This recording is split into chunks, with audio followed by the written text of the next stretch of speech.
Contrary to popular belief, accuracy is only a byproduct of a lesson. The real goal of a lesson is to build a repeatable motion. One is part of the process, and one is the actual outcome. As you know, you can't control an outcome, but only your effort that goes into it.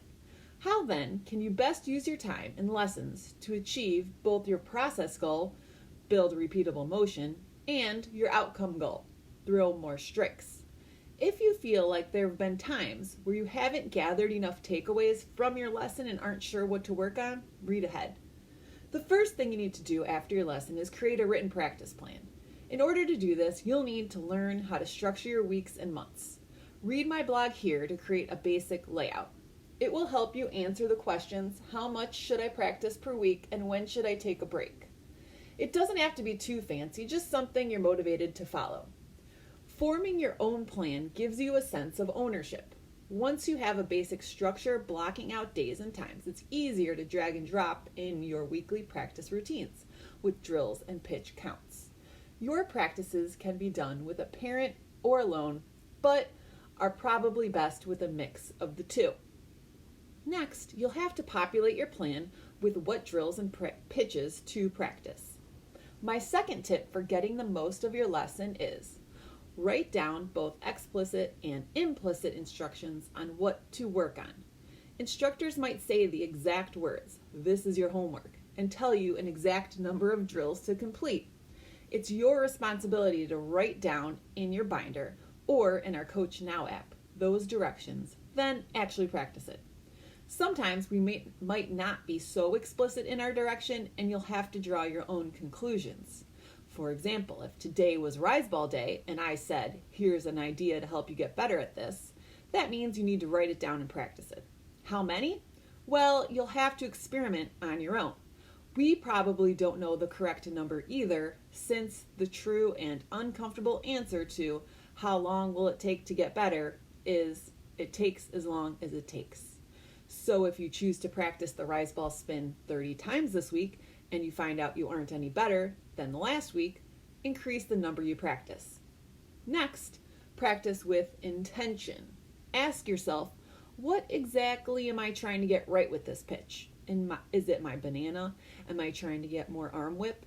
In order to build a new neural pathway, you need to pay attention to your intention. You'll have to feel different.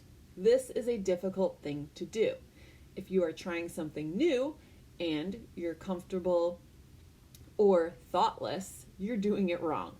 Too many times, young players just throw balls to check it off the to-do list. Pay attention to your intention. Another thing you can do to get the most out of your lesson is to make sure your mom or dad gets involved.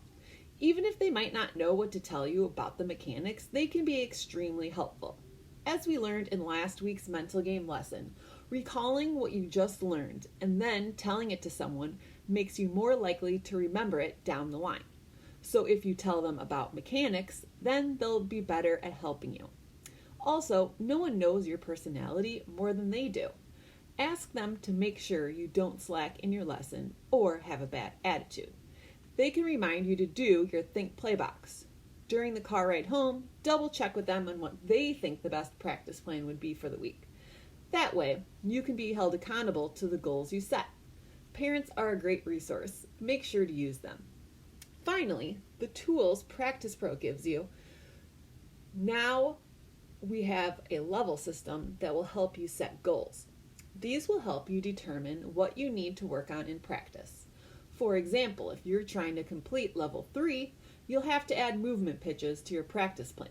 If you're trying to improve your mechanics, use your notes from above to pick 2 main things to improve by the end of the session. Using our Coach Now app, watch your mechanics video from the first lesson. We took a video of everyone's mechanics. Then take a current video of yourself and compare it to the first one. Is it different? If not, use it to help you decide what to practice. We add video recaps of the lessons for the week, so if you forget how to do a drill, watch it.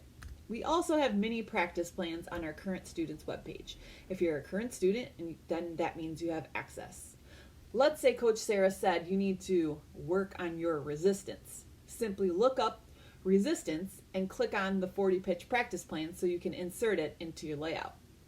By mindfully listening to what your instructors say and practicing with intention, you'll improve.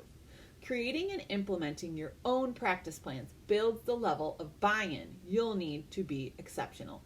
Take the initiative with your own practice and you'll benefit tremendously.